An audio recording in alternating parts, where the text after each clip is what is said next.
दोस्तों, अगर आपके पास भी बजाज फाइनेंस के शेयर्स हैं या आप शेयर बाजार में इन्वेस्ट करते हैं तो पिछले कुछ घंटों में जो हुआ है उसने पूरे मार्केट को हिला के रख दिया है। जी हाँ, सिर्फ कुछ ही घंटों के अंदर बजाज फाइनेंस की मार्केट वैल्यू 33,000 करोड़ यानी कि 33 करोड़ रुपए जो हो गए हैं, यानी कि साफ हो गए हैं। अचानक ऐसा क्या हुआ कि इन्वेस्टर्स में पैनिक फैल गया? क्या आरबीआई का कोई नया नियम इसकी वजह है और क्या आपका पैसा अब खतरे में है? सब कुछ डिकोड करेंगे आज की इस वीडियो में। वीडियो को अंत तक जरूर देखिएगा क्योंकि बात आपके और आपके पैसों की है।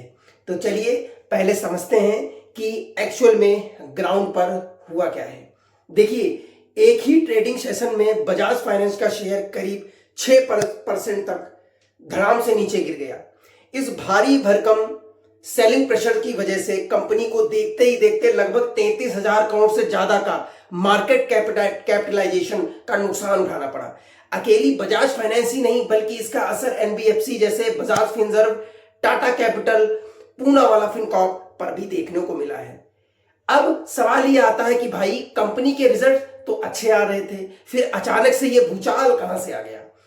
इस पूरे कांड के पीछे का असली विलन या कहो रीजन है रिजर्व बैंक ऑफ इंडिया यानी कि आरबीआई का एक नया ड्राफ्ट प्रपोजल।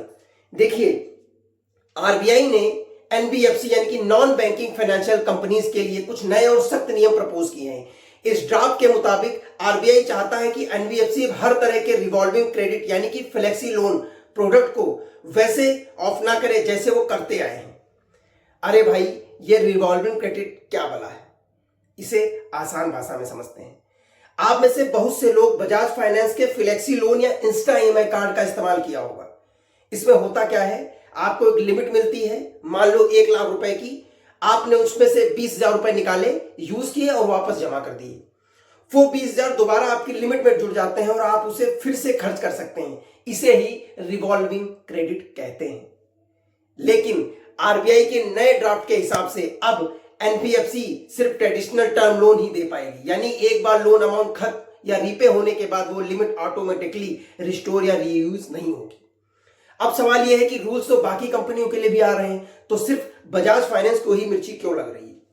तो बात यह है कि बजाज फाइनेंस का एक बहुत बड़ा बिजनेस मॉडल इसी फ्लेक्सी लोन्स और कंज्यूमर ड्यूरेबल फाइनेंसिंग पर टिका हुआ है।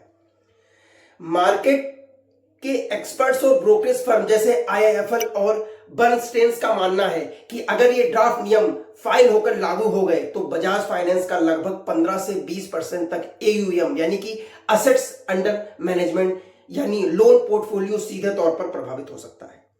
अच्छा, हो गया क्या इससे? इससे कंपनी की जो ग्रोथ है वो स्लो हो सकती है, फी इनकम पर असर पड़ सकता है और कस्टमर की जो सहूलियत थी वो कम हो सकती है। बस यही डर शेयर बाजार को पसंद नहीं आया और इन्वेस्टर ने ताबड़तोड़ शेयर बेचने शुरू कर दिए। तो क्या अब आपको अपना सिर पकड़ लेना चाहिए? क्या बजाज फाइनेंस डूबने वाली है? बिल्कुल नहीं। यहां पैनिक करने की कोई जरूरत नहीं है क्योंकि समझने वाली बात यह है कि यह सिर्फ अभी एक ड्राफ्ट प्रपोजल है, कोई फाइनल कानून या नियम नहीं बना है। आरबीआई ने इस पर इंडस्ट्री और स्टेक होल्डर से फीडबैक मांगा है। इसके बाद इसमें बदलाव भी किए जा सकते हैं। दूसरा, बजाज फाइनेंस इंडिया की सबसे मजबूत और डाइवर्सिफाइड एनबीएफसी में से एक है।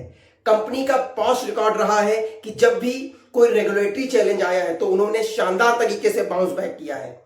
हाँ, शॉर्ट टर्म में स्टॉक में थोड़ा उतार चढ़ाव देखने को मिल सकता है, लेकिन लॉन्ग टर्म इन्वेस्टर्स को घबराने के बजाय इन डेवलपमेंट्स पर नजर रखनी चाहिए। देखिए, एक बात मैं आपको और ये बता दूं, यह वीडियो सिर्फ एजुकेशनल पर्पस के लिए है। किसी भी तरह का इन्वेस्टमेंट डिसीजन लेने से पहले अपने फाइनेंशियल एडवाइजर से बात जरूर कर लें। तो दोस्तों, आपको क्या लगता है, क्या आरबीआई का यह कदम सही है या इससे फिनटेक और एनबीएफसी सेक्टर की ग्रोथ रुक जाएगी? हमें नीचे कमेंट सेक्शन में जरूर बताएं। और अगर आपको यह वीडियो इंफॉर्मेटिव लगी हो तो लाइक करें, अपने दोस्तों के साथ शेयर करें और ऐसे ही स्टॉक मार्केट के लेटेस्ट अपडेट सबसे पहले पाने के लिए हमारे चैनल को सब्सक्राइब करें। मिलते हैं अगली वीडियो में, तब तक के लिए stay fit and keep investing.